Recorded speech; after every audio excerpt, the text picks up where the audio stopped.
Hello বন্ধুরা, যেমনটা আমরা পিছনের এপিসোডে দেখেছিলাম, ওয়াংলিং ওয়ার গড টেম্পলকে ছেড়ে দেওয়ার চিন্তা ভাবনা করে ফেলেছিল, যেটাকে করার জন্য সে তার বাকি সাথীদের জিনিসগুলা ম্যাপ আর একসাথে করা শুরু করে দেয়। এরপর যাওয়ার সময় ওয়াংলিং এর সাথে আনজান একটি পাওয়ারফুল মিস্টিরিয়াস কাল্টিভেটরের সাথে দেখা হয়, যেটা কিনা মিস জিজং আর ওয়ার গড টেম্পলের একজন এল্ডার। তো এখন সামনে তো নেক্সট এপিসোডে শুরু একদম ওই সিনটা থেকে শুরু হয়, যেখানে ওই এল্ডার বলতেছিল, তুমি আমার গ্র্যান্ড ডটারের সোল ব্লাড আমাকে ফেরত দাও। যেটা বলার সাথে সে অনেক দ্রুত মুভ করে ওয়াংলিং এর সামনে চলে আসে, যেটা দেখে ওয়াংলিং তো অনেক বেশি সারপ্রাইজ হয়ে যায়, কারণ ওই এল্ডারের স্পিড অনেক বেশি ছিল। যার সাথে ওয়াংলিং বলে, আমি জানি না আপনার গ্র্যান্ড ডটারকে, আপনি কি তার নামটি বলতে পারেন? যেটাই ওই এল্ডার বলে, আমার গ্র্যান্ড ডটারের নাম হলো জি হং। তাই ওয়াংলিং জবাব দিয়ে বলে, ঠিক আছে, আমি তোমার গ্র্যান্ড ডটারের সোল ব্লাড ফেরত দিতে রাজি আছি, কিন্তু এটার জন্য আমায় প্রথম 1000 কিলোমিটার দূরে যেতে হবে। যেটা শুনে ওই এল্ডার তো তারা অনেক বেশি এনার্জি একসাথে রিলিজ করে ফেলে, যার সাথে সে আরো একবার ওয়াংলিং এর পিছনে চলে আসে। যার সাথে ওই এল্ডার বলে, তোমায় এত বেশিও ডরাতে হবে না, অলরেডি জি হং আমাকে সবকিছু বলে দিয়েছে। তুমিই ছিল ওই ওয়ারিয়ার যে কিনা সেলেস্টিয়াল ব্যাটেলফিল্ড থেকে আমাদের 3জন ডিসাইপেলকে বাইরে নিয়ে আসছো। আর আমি একদমই এই বিষয়ে কথা বলতে চাই না, তুমি কিভাবে মা লিয়েনের বডির উপর কন্ট্রোল করছো, যেটার উপর জাজ করার আমার কোনোই অধিকার নাই, তাই তোমায় আমাকে এত বেশিও ডরাতে হবে না। কিন্তু ওয়াংলিং এখনো তো তারই কথায় আটকে ছিল। সে বলে, আমায় মাফ করে দিয়েন, যতক্ষণ না আমি এখান থেকে 1000 মিল দূরে যাচ্ছি ততক্ষণ পর্যন্ত আমি আপনাকে সোল ব্লাড দিতে পারবো না। যেটা শুনে ওই এল্ডার হেসে বলে, এটাতে কোনোই লাভ নেই, তুমি অলরেডি দেখেই ফেলেছো আমার স্পিড কত দ্রুত। যদি তুমি আমার কাছ থেকে 1000 মিল দূরে চলে যাও, তারপর আমি তোমার কাছে কিছু সেকেন্ডের ভিতরেই পৌঁছে যেতে পারি। যেহেতু আমি তোমায় বলেছি তোমাকে মারার আমার কোনোই উদ্দেশ্য নাই, তাই তুমি তোমার এই আশাটাকে পূরণ করতে পারো। যেটা শুনে ওয়াংলিং তো এখান থেকে দ্রুত অন্যদিকে যাওয়া শুরু করে দেয়, আর সে তার পুরো জান লাগায় কিছুক্ষণের মধ্যে 1000 মিল সফর পূরণ করে ফেলে। এরপর ওয়াংলিং এক জায়গায় থামে, জি হং এর সোল ব্লাড বাইর করে ওই এল্ডারকে বলে, যেমনটা আমি আপনার কাছে ওয়াদা করেছিলাম, এই সোল ব্লাড আমি আপনাকে ফেরত দিচ্ছি। এটা বলার সাথেই ওয়াংলিং ওই সোল ব্লাডকে ফেরত দিয়ে আবারও সামনের দিকে পলানো শুরু করে দেয়। এরপর পিছনের দিক দিয়ে আমরা দেখি ওই এল্ডারও শেষ পর্যন্ত তার গ্র্যান্ড ডটারের সোল ব্লাড পেয়ে যায়। সে তার মনে বলে, ওই ছেলেটি তো ফাউন্ডেশন বিল্ডিং লেভেলের মিডল স্টেজে আছে, তারপরও মানতে হবে এই ছেলেটি অনেক বেশি চালাক। আর ওদিকে ওয়াংলিং তো যাওয়ার সময় তার মনে বলে, আমি জানি না ওই মহিলা সত্যি বলছিল নাকি মিথ্যা, কিন্তু তারপরও আমি তার কাছে থাকি, আমার জীবনকে রিস্কে ফেলতে পারি না, ওখান থেকে ভাগাই আমার জন্য সবচেয়ে বুদ্ধিমানের কাজ ছিল। এরপর আমাদের কিছুদিন পরে লুও সেটের সিন দেখানো হয়, যেখানে তাদের অ্যালকামি হলে অনেক বেশি ধ্বংসপাত হয়। ওখানে এক পাওয়ারফুল ডিসাইপল লেকিং সময় থাকতে ওই ফান্নেসটাকে কন্ট্রোল করে ফেলে, যার সাথে ওই ডিসাইপল প্রশ্ন করে বলে, আমাদের অ্যালকামি হলে এসব ধ্বংসপাত কে করেছে? যেটাই ওখানেই থাকা কিছু উপস্থিত ডিসাইপল বলে যে মিস লিমন একটি হ্যাভেনলি পিল ক্রিয়েট করতেছিল, কিন্তু হঠাৎ করে একটি চোর ভিতরে চলে আসে, যে কিনা এখান থেকে ওই হ্যাভেনলি পিলটাকে চুরি করে ফেলে। আর ওই চোর রূপ বদলাতে অনেক বেশি এক্সপার্ট, তাই সে এখানে ঢুকতে পারছিল। এইসব জেনে তো লিকি অনেক বেশি রেগে যায়, তাই সে তার কিছু টিম মেম্বার নিয়ে ওই চোরটাকে খোঁজার জন্য চলে যায়। এরপর সিন শিফট হয়ে ওদিকে জঙ্গলে থাকা ওয়াংলিং এর পথ চলে আসে, যে কিনা ফায়ার নেশনের কাছে যাওয়ার চেষ্টা করতেছে, কারণ ওখানে একটি অকশন হাউস হবে, যে অকশন হাউস থেকে ওয়াংলিং এখানের ম্যাপ পেতে পারে, আর সেই ম্যাপটিকে ব্যবহার করে ওয়াংলিং তার ঘরে যেতে পারবে। তাই এসব ভেবে ওয়াংলিং তো এখন সামনের দিকে যেতেই যাবে, তখনই হঠাৎ করে তার উপর কেউ অ্যাটাক করে দেয়, যেটা কিনা আর কেউ ছিল না, লিকিং আর তার সাথীরা। ওয়াংলিং তো হঠাৎ করে তার সামনে এত অপরিচিত মানুষকে দেখে প্রশ্ন করে বলে, আমি কি জানতে পারি তোমরা আমার উপর অ্যাটাক করছো কেন? যেটাই লিকিং আর তার সাথীরা ফাইট করার জন্য রেডি হয়ে তাকে বলে, তুমি এবার আমাদেরকে বোকা বানাতে পারবা না, কারণ আমরা জানি তুমিই ছিল ওই চোর যে কিনা আমাদের কাছ থেকে ওই হ্যাভেনলি পিলটাকে চুরি করেছ। আর হতে পারে এবারও তুমি তোমার রূপ চেঞ্জ করে ফেলেছ, কিন্তু এবার আমরা তোমাকে এখান থেকে যেতে দেব না। যেটা দেখে ওয়াংলিং তো বুঝে যায় তার কাছে এবার ফাইট করা ছাড়া কোনোই রাস্তা নাই। আর তখনই হঠাৎ করে একটি মেয়ে ওখানে মিস লিম ওয়ান চলে আসে। মিস লিম ওয়ান যে কিনা দেখতে খুবই বেশি সুন্দরী ছিল, তাই ওয়াংলিং ও তার চোখের নজর কিছু সেকেন্ডের জন্য তার উপর থেকে সরাতে পারে নাই। আর বন্ধুরা, এই মেয়েটি আমাদের সিরিজের মেইন হিরোইন হবে, যে কিনা আসার সাথে সাথে তার ব্রাদার লি কিং কে বলে তাকে ছেড়ে দাও, এই ছেলেটি ওই চোর একদমই নয়। লি কিং ও তার বোনের কথাগুলো শুনে শেষ পর্যন্ত বুঝতে পারে, তাই সে ওয়াংলিং এর কাছে ক্ষমা চায়, বলে প্লিজ আমাদের ক্ষমা করে দিও, আমার নাম হলো লু কিং আর আমি লুও সেট থেকে বিলং করি, আমাদের সেটে একটি জিনিস চুরি হয়ে গেছে, যেখানে আমরা ওই চোরটিকে তালাশ করতেছিলাম, আর মনে হয় ভুল ধারণা আমি তোমার সাথে একটু বেশি খারাপ ব্যবহার করে ফেলেছি, যদি সম্ভব হয় আমাদেরকে ক্ষমা করে দিও। যেটা শুনে ওয়াংলিং ও নিজেকে শান্ত করে বলে, ঠিক আছে, তোমাদের ভুল ধারণা হয়ে গেছিল আর আমারও কোনো ব্যথা লাগে নাই, যার কারণে আমি এই কথাটিকে পার্সোনাল ভাবে নিব না, আর আমি তোমাদের আমাদেরকে এখান থেকে যেতে দেবো। এরপর ওদিকে আমরা মিস লিম ওয়ানকে দেখি যে কিনা ওয়াংলিংকে দেখে বুঝে যায় সে অকশন হাউস যাওয়ার চেষ্টা করতেছে, যার সাথে আমরা মিস লিম ওয়ানের কথা শুনে বুঝতে পারি মিস লিম ওয়ান তো একটু সিম্পল আর অনেক বেশি কিউট। সে বাকি কাল্টিভেটরদের মতন একদমই চালাক নয়। সে এখানে ওয়াংলিংকে বলে মনে হয় তুমি অকশন হাউস যাচ্ছ, যেখানে আমিও যাব, হতে পারে ওখানে আমাদের আবারও দেখা হতে পারে। যেটা শুনে ওয়াংলিং তো অবাক হয়ে তাকে দেখে তার মনে বলে সে আমার সাথে আবারও কেন দেখা করতে চায়। আর একটু পরে মিস লিমনও বুঝতে পারে সে ফ্লো একটু বেশি বলে ফেলছে, তাই সে ক্ষমা চেয়ে তার বন্ধু বান্ধবকে নিয়ে ওই চোরটাকে তালাশ করার জন্য চলে যায়। আর তারা যাওয়ার পর ওয়াংলিং তো জানতো এই চোরটি এখানেই পাশে লুকায় আছে, তাই সে তার কিছু এনার্জি ব্যবহার করে মাটিতে ব্লাস্ট করে দেয়। তাই আমরা দেখি মাটির নিচ থেকে তো একটি মানুষ দ্রুত বাইরে চলে আসে, যে মানুষটির নাম সানিয়ন ছিল। আর সে বাইরে আসার সাথে সাথেই বলে প্লিজ আমাকে মারিও না, থেমে যাও, তোমার কোনো ভুল ধারণা হয়েছে। কিন্তু ওয়াংলিং তো তার সাথে কোনোই লেনা দেনা ছিল না, তাই সে তাকে ইগনোর করে সামনের দিকে যাওয়া শুরু করে দেয়। কিন্তু সানিয়ন তো ওয়াংলিং এর পিছন নিতে থাকে আর সে ওয়াংলিং কে তার কথায় পেঁচানোর চেষ্টা করে, কারণ সে ওয়াংলিং কে বলতেছিল তুমি অনেক বেশি শক্তিশালী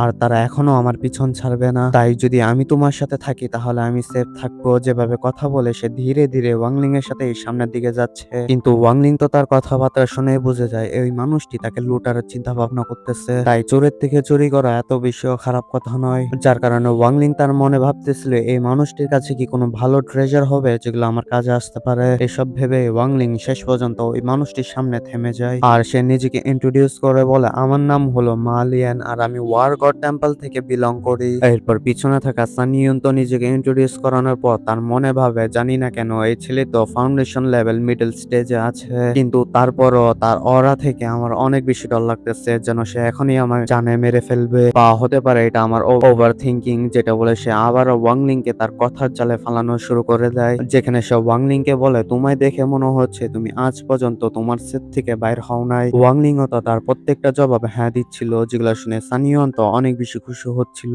তাই সে ওয়াংলিং কে বলে এখানে সামনে একটি টেলিপোর্টেশন পোর্টাল আছে, আমার মনে হয় তুমি ওই টেলিপোর্টেশন পোর্টালটাকে ব্যবহার করে ফায়ার নেশনে যাওয়ার চেষ্টা করবে, কিন্তু আমি তোমায় একটা বিশেষ কথা বলতে চাই ওই টেলিপোর্টেশন পোর্টালটাকে ব্যবহার করার জন্য তোমায় 3টি ক্রিস্টাল দিতে হবে, যেখানে আমিও তোমার সাথে যাচ্ছি আর ওখানে আমার একটি ফ্রেন্ডও আছে। তাই কেননা আমরা 3জন মিলে একসাথে যাই, যদি আমরা 3জন একসাথে টেলিপোর্টেশন পোর্টাল ব্যবহার করি তাহলে আমাদের প্রত্যেককে এক একটা করে স্পিরিট স্টোন দিতে হবে, যেভাবে আমাদের খরচ অনেকটুকুই কমে যাবে। আসলে সানিয়ন এখানে ওয়াংলিং কে ফাঁসানোর চেষ্টা করতেছিল, সে জানতো না এই বাচ্চার মতন দেখতে এই বডির ভিতর এমন একটি মানুষ আছে যে কিনা এই দুনিয়ার প্রত্যেকটা মানুষেরই বেরেহেম চেহারা দেখছে। ওয়াংলিং যেহেতু সানিয়নের প্রত্যেকটা খারাপ নিয়তের ব্যাপারে জানতো, তারপরে সে তার কথা এগ্রি হয়ে যায়, যেটাই সানিয়ন ও তার বড় ভাইকে একটি মেসেজ পাঠায় এক জায়গায় ডেকে নেয়, যার সাথে সে ওয়াংলিং কে হেসে বলে আমি তোমার জন্য এসব এই কারণেই করতেছি, যদি তুমি আমার সাথে তখন না থাকতে তাহলে লুও সেটের ডিসাইপলরা এতক্ষণে আমার জানে মেরে ফেলতো।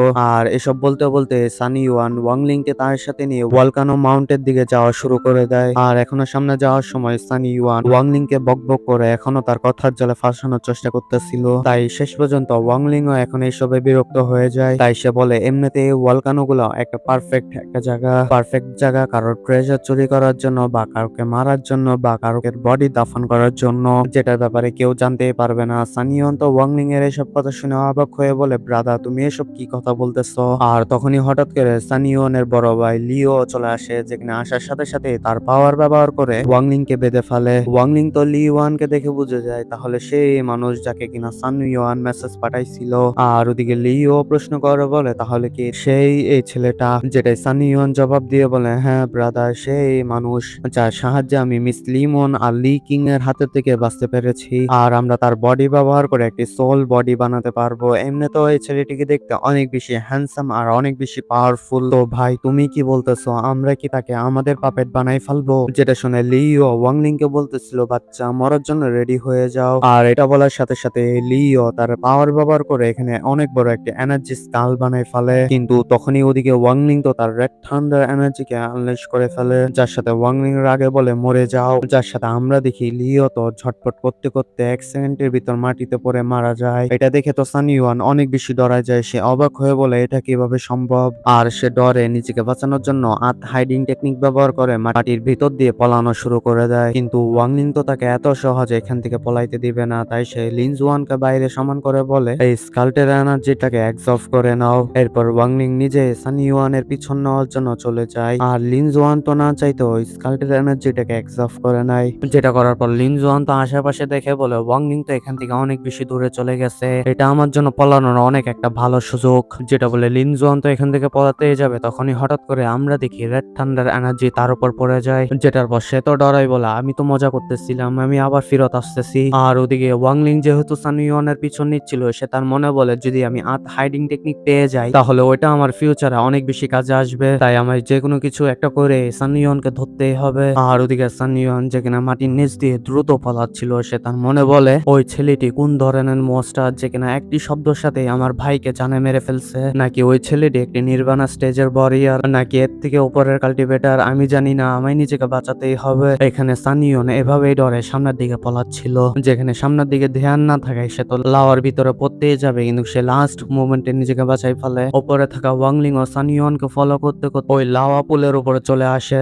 আর ওদিকে এখন সান ইয়ন সামনের রাস্তা খুঁজে পাচ্ছিল না যে এখন তার কোন দিকে যাওয়া উচিত। ওয়াং লিং ও সান ইয়নের পিছনে চলে আসছে। এর আগে ওয়াং লিং সান ইয়নের কাছে যাবে, সে তো দেখে লাওয়ায় কিছু লড়াচড়া হচ্ছে, যেটা দেখার সাথে সাথে ওয়াং লিং একটি পাথরের নিচে লুকায় যায়। সে দেখতে চাচ্ছিল লাওয়ায় কি আছে, আর সান ইয়ন এই জিনিসটির ব্যাপারে জানতে পারে, কিন্তু ততক্ষণে অনেক বেশি দেরি হয়ে গেছিল, কারণ আমরা দেখি একটি এনার্জি বাইর হয়ে সান ইয়নকে বেঁধে ফেলে, যেটা কিনা নিচে তাকে লাওয়ার দিকে টানতেছিল। সান ইয়ন যে কিনা চাই নিজেকে ছোটাতে পারতেছিল না, ওয়াং লিং এটা থেকে সুযোগের সদ্ব্যবহার করে তার কাছ থেকে তার স্টোরেজ ব্যাগটি কেড়ে নেয়, যার সাথে ওয়াং লিং এখান থেকে দ্রুত পালানো শুরু করে দেয়। ওয়াং লিং জানতো না লাওয়ার নিচে কি আছে, কিন্তু তাকে এখান থেকে দ্রুত বাইর হতে হবে। এইসব ভাবে ওয়াং লিং এখান থেকে বাইর হতে যাবে, তখনই হঠাৎ করে তার সামনে একটি ফায়ার বিস্ট চলে আসে, যাকে তার সামনে দেখে ওই ফায়ার বিস্ট ওয়াং লিং এর উপর ফায়ার অ্যাটাক করে দেয়। ওয়াং লিং ওই ফায়ার অ্যাটাকটাকে থামানোর জন্য তার রেড থান্ডার এনার্জিকে ব্যবহার করে, কিন্তু তখনই ওয়াং লিং জানতে পারে ওই ফায়ার বিস্টের সামনে তার রেড থান্ডার এনার্জি কিছুই না, তাকে এখান থেকে পলাইতে হবে, এটা ছাড়া তার হাতে কোনোই রাস্তা নাই। তাই এই কথাটি ভাবার সাথে সাথে ওয়াং লিং লিন জোয়ানকে ব্যবহার করে পাশে থাকা একটা ওয়ালকে ভেঙে ফেলে, যেটাকে ব্যবহার করে ওয়াং লিং এখান থেকে বের হতে চায়, কিন্তু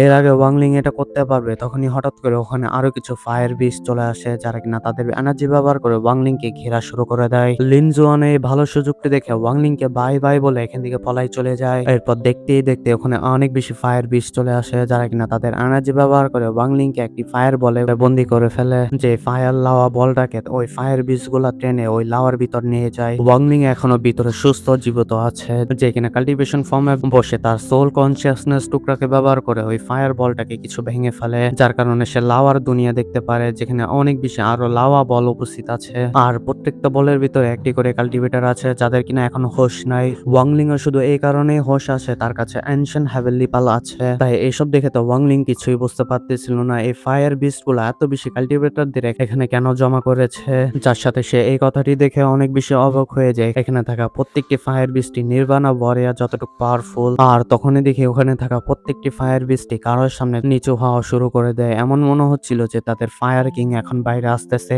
আর বাইরে আসার পর আমরা দেখি এটা কোনো কিং না, একটি ফায়ার অ্যাট্রিবিউশন এনার্জি ছিল, যে এনার্জিটাকে সেন্স করার পরে অ্যানশিয়েন্ট হেভেনলি পাল অ্যাক্টিভেট হয়ে যায়। ওয়াং লিং তো তার অ্যানশিয়েন্ট হেভেনলি পালকে হঠাৎ করে অ্যাক্টিভেট হতে দেখে অনেক বেশি অবাক হয়ে যায়, সে বুঝতেই পারতেছিল না তার অ্যানশিয়েন্ট হেভেনলি পাল কি করতেছে। তখনই হঠাৎ করে ওই ফায়ার অ্যাট্রিবিউশন এনার্জি ওখানে থাকা এক এক ওয়ারিয়রকে অ্যাবজর্ব করা শুরু করে দেয়, যার সাথে সে এভাবেই ধীরে ধীরে ওয়াং লিং এর কাছে আসতেছে। আর যখনই ওই fire attribution energy Wang Ling এর কাছে আসে, তখনই তো পুরো গল্পটাই উল্টা হয়ে যায়, কারণ সে এবার ওয়াং লিং কে অ্যাবজর্ব করতে পারতেছিল না, উল্টা অ্যানশিয়েন্ট হেভেনলি পালে তাকে অ্যাবজর্ব করতেছে, যেটা দেখে ওই ফায়ার অ্যাট্রিবিউশন এনার্জি তো তাকে বাঁচানোর পুরো চেষ্টা করতেছে, ইভেন কি ওই ফায়ার বিস্টরা ওয়াং লিং এর উপর অ্যাটাক করার চেষ্টা করে, কিন্তু অ্যানশিয়েন্ট হেভেনলি পাল ওয়াং লিং কে প্রটেক্ট করতেছিল। আর দেখতে দেখতে অ্যানশিয়েন্ট হেভেনলি পাল ওই ফায়ার অ্যাক্টিভেশন এনার্জিকে অ্যাবজর্ব করে ফেলে, যার কারণে অ্যানশিয়েন্ট পালের ডিজাইনও চেঞ্জ হয়ে যায় আর তার কালার ফায়ার অ্যাট্রিবিউশন হয়ে যায়। ওয়াং লিং তো এসব দেখে কিছুই বুঝতে পারতেছিল না, কিন্তু সে ওই ফায়ার বিস্টের রাগ দেখে বুঝতে পারে এখন তাকে এখান থেকে পলাতেই হবে, তাই এটা ভাবার সাথে সাথে ওয়াং লিং এখান থেকে পলানোর চেষ্টা করে। আর ওদিকে পিছনে থাকা ফায়ার বিস্টরাও তো তারা অত সহজে ওয়াং লিং এর পিছন ছাড়বে না, তাই তারা ওয়াং লিং এর পিছন নেওয়া শুরু করে দেয়, যার সাথেই আমাদের এই এপিসোড এখানেই শেষ হয়।